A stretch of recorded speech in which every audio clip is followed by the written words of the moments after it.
Hey guys, it's Julie from Plan to Create, and I am here today to walk you through the process of dismantling my Hemlock and Oak 2023 weekly planner. I am going to add some sections in the description below so you can skip straight to that part if that's all you're here for, but I also thought it would be fun to walk you through 2022, so I'm going to do that in the beginning, kind of show you how I have been using this planner, how it's evolved for me, and then it will explain a little bit why I'm taking it apart so that I can dig into it a little bit more deeply. I want to preface this entire video by saying that the book binding is beautiful, it is sturdy, it's nearly indestructible, but obviously I persevere. But I just want to say that it's gorgeous and it is kind of a shame for me to take it apart, but it just is something that works for me. And you know, obviously you don't need to do that in order to use the planner this way. You can still stamp inside it. It's still amazing paper and everything about it is really high quality and gorgeous. So I want to say that to start off. By me dismantling my planner, I am in no way saying that it has drawbacks. It's beautiful. It's just, this is what works for me because I'm using it a little bit more creatively. I also want to mention that Hemlock and Oak, and I have been in discourse, they have said that they would like to release a disc option at some point in the future. It just requires them to completely reset like their margins and things like that within this planner. And so I totally get that. It's, you know, maybe not cost effective for them at this point. So bottom line, I hope that this video just inspires you to dig into whatever system you're in, to tweak it. You know, you have permission to make things work for you. And if things aren't working for you, find something that is. And so this is just what works for me, and I'm happy to share it in case it inspires any of you. Let me show you a tiny glimpse through 2022, and hopefully you'll kind of understand why I do what I do. This is just a fun ink swatching that I use some of my blank pages. You'll see a few more pop up. But you're gonna see that I started the year here in my Hemlock and Oak as a creative journal, and I just was having fun. I kind of worked through some of my journaling, got little stories, little snippets written down, got a place to practice with some of my new stamps, super happy. Then I kind of switched and I decided I would use this as a main planner. So this kind of gives you an idea of how I might use that if it were my planner. And that's some more swatching from different inks. These are close to my heart. The previous ones were from the Stamp Market. Those look so good on here, don't they? So you're gonna see still some more planning pages here. Pretty similar to how I was using my Hobonichi Cousin, but just on this luxurious paper. That's part of why I love this planner, is that the paper is amazing. I'm gonna just kind of keep flipping through here. I know that it probably gets pretty sparse through the month of like May, June. And then I really decided, like, you know what, I want to do this more like as that journal way again. So I just kind of started dipping my toes here.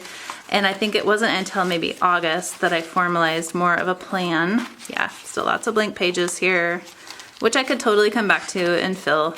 But it was really August where I decided, oh yeah, this is how I want to use this planner. I think that this kit and this washi tape from Studio Calico really pulled me in. It was so fun to use. So I just went to town and started doing my creative journaling in here. So creative journaling / memory keeping. I will print photos onto sticker paper and slap them in here. I use my kits from Studio Calico. I feel like this is a great place for me to, you know, get some of those cute fun supplies that I receive onto paper and just get them put into use instead of just kind of staring at them and having them sit on my desk. So I went ahead and repeated that same color scheme throughout September because I loved it so much.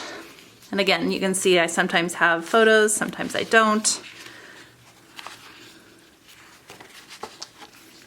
Sometimes I stamp the dates, but I don't have to because the dates are technically already there, which is a really nice structure for me. We move into October here, and I started to get the Traveler's Notebook kit from Studio Calico, so it has like big long pieces of paper. So I started to kind of play with that a little bit. You can see some of that, you know, popping up as background in a lot of these pages, and that was a really big trick for me too. When I didn't maybe have as much story to tell or as many photos, I used those papers to fill up some of that space, and it worked out really well.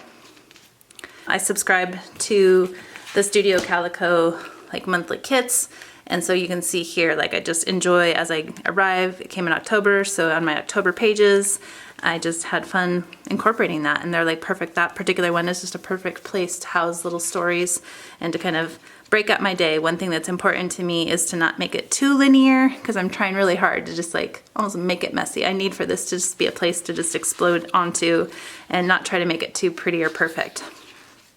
Throughout the month of November, I joined a challenge from Elise. Oh, I'm not going to get her name right, but I'll include it correctly below. And she has a Thankful 30 project where she has prompts every day of the month for November. And so I just went ahead and put those up at the top. I did them a little bit differently each week, so you can see I used a stamp there. I didn't use a stamp there. I used these little tag stamps to house it. And in the back, I just broke it up with some different stamps there. This one had a lot of photos, so I just let them show, and that was really fun. And then my month of December is a little spotty. So I kind of started, I have 2 weeks I think here, maybe 3, oh shoot. So 1, 2, 3 weeks that are blank that I still intend to get to. But I just jumped in the middle of December and just started kind of working where I was while the ideas were fresh. And so you can see kind of what I have going for that. And this is a really good example I just shared on my Instagram, but I slapped this down, I wanted to use this, and I kind of slowly start to build and spread from there. So again, I wanted to use these, so I added some big stamps. I think I already had this already written, and I had stuck this sticker on without really knowing where I was going. So that's kind of how I work though, and it is kind of fun. I just love watching it evolve, and some pages I love more than others, but as I add elements, I just try to kind of space them apart, twist them a different direction, kind of tie them in, make sure that I'm using some of the same colors here and there. That's just kind of my gist. So you can see how though, with the stamping and stuff, it is so nice for me to be able to, take 2 pages out, lay them on my desk, and just work like that. So that's part of why I am going to be taking apart my book. Oh, and these are acrylics, or what do you call this? Anyway, they're from Heidi Swapp, so I just thought I'd mention that. I have one in the front and the back, and they're not the full size of my planner, but they're just kind of a fun layer. And then I stuck a sticker on that one. So just for color and fun. Before we get started, let me quickly run you through the supplies that I used in order to dismantle my book. Obviously, you need the planner, so that's kind of a no-brainer. The first tool that I really used here was an X-Acto knife. I grabbed this guy off of Amazon. It's a Fiskars. Any really sharp blade would work, but I do think that is better. I think last year I didn't have that, so I just would open my scissors and try to cut down. Not the best. So having a really nice sharp tool was helpful this year. Obviously, if you're moving yours into discs, you need some discs. There's a variety of places. You can pick these up at Staples, just from their ARC brand. I personally have purchased from Cloth and Paper, I think Levenger, and Poi and Hun. I recognize that there's a ton of resources out there. Happy Planner has some. They do come in a variety of sizes, so depending on how many pages you want to bring from this book into your bound system, you can have larger rings if you need more space, smaller if you decide to be more concise. One of the most important tools that I used is this paper trimmer. This is a Tim Holtz guillotine style. It cuts through some of that binding stuff that probably it didn't enjoy doing, but I put it to the test and it came through for me. So I do love this trimmer, but just the guillotine style really does brew through a lot of those harder materials, and so I do recommend this particular one or something like it. The last thing you definitely would need if you're moving into discs is a disc punch, and I highly recommend this. I use this for my half letter discs. I use it now for this. I've used it for creative projects that I just want to bind. This guy is very useful to have on hand. The thing I will say about this is that the mushroom is just shaped so that I feel like it allows paper to glide through my discs better. I've tried other punches, and I may be a weird picky person, but this one just works the best for me. I feel like it really does allow the paper to glide, and that's important to me. Otherwise I get frustrated. So there's that. Once you're done and you have, your book all completely done, this is my last year's sample, you're going to want to have some type of a cover, and there are tons of different ways that you can accomplish this. I believe this year I purchased letter size, the normal size Levenger covers. I purchased those on Amazon, so they came 8.5 by 11, and I trimmed them down once again with my trimmer, and I rounded the corners with my corner rounder punch that I'll link below, and that worked out really well. This year I am trying something different. I have purchased one from Etsy, and it has a little bit more of a texture to it, but I don't have it yet, so I'll be able to share that later on. But just keep in mind that, once you're all complete with this, you're not going to want to just have the paper be the front. It would kind of take a beating, I think, so you just want the extra little protective layer of some type of cover, whatever that is for you, you can repurpose, reutilize, or purchase new, whatever works. Throw in a pair of scissors. That's just never a bad idea because you never know what little cuts you might need to make. But I think that covers it in the way of tools. Okay, first things first, you have to make this hard, brutal first cut. But you can see it's not that bad. With this X-Acto knife, I just trim.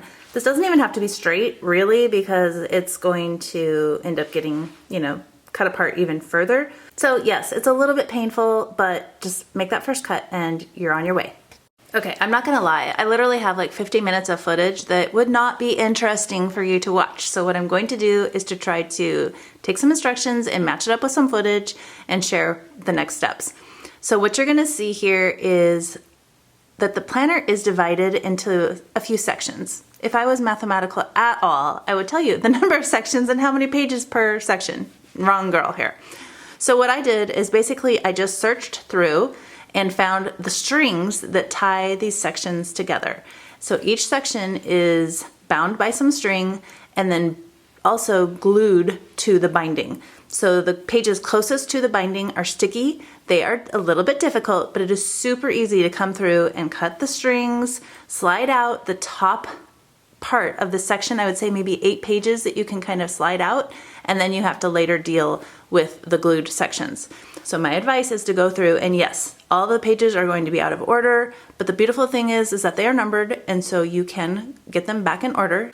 But bottom line is you're going to want to, I think, take out all of the sections and then deal with the pages that are actually stuck and glued to the binding. Those are trickier. Once you have removed each of your booklets, you're gonna see I come through and I trim those pages in half. It's pretty simple. There is some things to work through depending on how delicate you are. You might have a few more like holes or not have holes. Some of my pages have a little bit of rough edging that I then trim off though, and it ends up looking crisp and beautiful. Please keep in mind, I am not freaking out about the width of my pages. If I have to cut in a little bit in order to get a crisp edge, I'm okay with that. You have to be kind of okay with that. This is a very imperfect project. And if I showed you all of the footage, I think, for example, Stephanie, you would be literally hyperventilating. It's so imperfect. But I kind of just grit in, go for it, and I'm okay if all of the pages are not the exact same width. I feel like the discs kind of line them up in a weird magical way. So at the end, it all kind of works. Okay, so I have a ton of footage. I'm going to save you from, pulling apart all of these booklets, but this, like I said, is the easy part. So I definitely recommend starting here first. You'll gain confidence and you'll be far enough into your project that it's like a no turning back point when we move into the less pretty and a little more messy stage of cutting out the pages that are attached to the glued binding. Okay, just because I like to keep things real, I am starting here where I first started the process of removing these bound pages. So it's like kind of referring to booklet pages versus bound pages. And here you can see I pull out my ruler. I try to use that to create a straight edge. Apparently I'm trying to go through too fast. I really do not do a swell job on this, but I am going to show you it just like I said, spirit of full disclosure. And also I hope I can show you that it's redeemed. Like, yes, this comes out super jagged. It is not ideal, but ultimately when I go to trim it, I'm able to get a crisp, nice edge, and it works for me in my planner. Again, I can't reiterate it enough, like that minuscule millimeter that maybe is, this page is shorter because I had to cut off some stuff. I'm totally fine. I can deal with that. Hopefully you can too. Honestly, this is probably where some of you are like, oh yeah, heck no. I cannot do this project. And I feel that, I feel you, but I'm going to persevere because I do love this. This is my first one that I've hand cut. I will be more careful and I will go closer to the middle margin in the future. A guide here is like basically to cut from like string little hole to string little hole. Like that's, I don't know how else to say it. If you have one, you'll know what I'm talking about. If you don't, it might be a little confusing. So does this part require some sawing? Why, yes, it does. And it's not like fun. I definitely held my breath through a good portion of this part, but you can kind of see a glimpse there that it's like this little jacket that housed the booklet. The booklet's removed, all those pages were easy, and now I just have to basically pull these guys off the binding, cut that little binding off, and instead of using my X-Acto knife like I did on that first one, I feel like cutting apart the binding and then coming through with my trimmer seemed to be the solution here. But as soon as I say that, I want to be completely honest and say my trimmer struggled through this. I have taken the sound off. It's a little bit like, I'll reenact it for you. I should have just left the original sound on, but it struggled, and you can see like it's kind of stuck there, and I'm being somewhat gentle, but kind of having to brute force this. So, you know, maybe the X-Acto knife and ruler, if you're a little bit more hands-on, is the better option. But this one, I did feel like once I could get it through my trimmer a couple of times, it worked better for me to do this. So I kind of just eased in and just did my best to slowly cut off any of those jagged edges, any of that binding, and just crisp this baby up so that it would be ready for punching, which is the next stage. So initially I thought I would do like 1 month at a time, but just the way this book is bound, you kind of just have to jump in. I'm over here in July and it's fine.